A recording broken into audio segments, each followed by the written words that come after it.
चक्की शरीफ के एक कोने में दो दोस्त रहते थे, चुलबुल और बबलू। दोनों बचपन से साथ थे और अक्सर शाम के वक्त गांव के बाहर दरख्तों के पास जाकर बैठते और जिंदगी की बातें करते थे।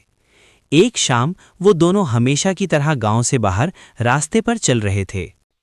चलबुल, कभी तुमने गौर किया है कि लोग पहले जैसे नहीं रहे? किस बात में? पहले लोग बैठकर बात कर लेते थे, अब छोटी बात पर सालों नाराज रहते।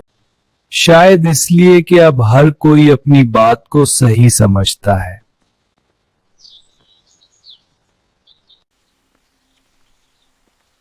लगता है बाबा जी किसी का इंतजार कर रहे हैं। आप यहाँ अकेले बैठे हैं? हाँ बेटा, कभी कभी तन्हाई इंसान को अपनी तरफ बुला लेती है। क्या आप यहाँ रोज आते हैं? पहले हम दो लोग आया करते थे, दूसरा मैं आता, मेरा बचपन का दोस्त। फिर वो अब क्यों नहीं आता? एक दिन मैंने सुना कि वो बीमार है। फिर क्या आप दोनों कभी मिले नहीं? वो इस दुनिया से जा चुका था। जब मैं अगले दिन पहुंचा तो लोग उसके घर के बाहर खामोश खड़े थे। वो इस दुनिया से जा चुका था। यानी आप दोनों की नाराजगी कभी खत्म नहीं हुई? हाँ, वो खामोशी आज तक मेरे दिल पर बोझ है।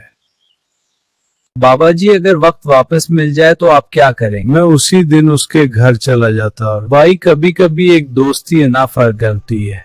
वाकई कभी कभी एक लफ्ज बहुत बड़ा फर्क पैदा कर देता है। बेटा याद रखो, नाराज होना फितरी बात है, मगर नाराजगी को लंबा करना इंसान की जिद होती है, और जिद अक्सर रिश्ते तोड़ देती है।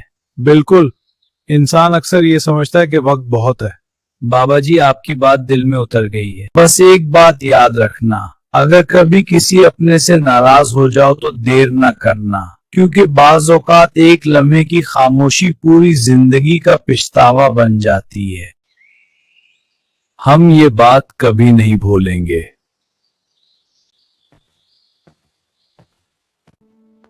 चलबुल, आज मुझे एहसास हुआ कि रिश्ते कितने कीमती होते हैं और अक्सर हम उन्हें मामूली बातों में खो देते हैं। मैंने फैसला किया है कि अगर कभी किसी से नाराज हुआ तो देर नहीं करूंगा। यही समझदारी है। सबक आना और जिद अक्सर कीमती रिश्तों के दरमियान दीवार खड़ी कर देती हैं। जी बिल्कुल, इसलिए नाराजगी को लंबा ना होने दें, क्योंकि वक्त गुजर जाए तो सिर्फ पछतावा रह जाता है। चलबुल, आप लोगों को इस कहानी से क्या सबक मिला?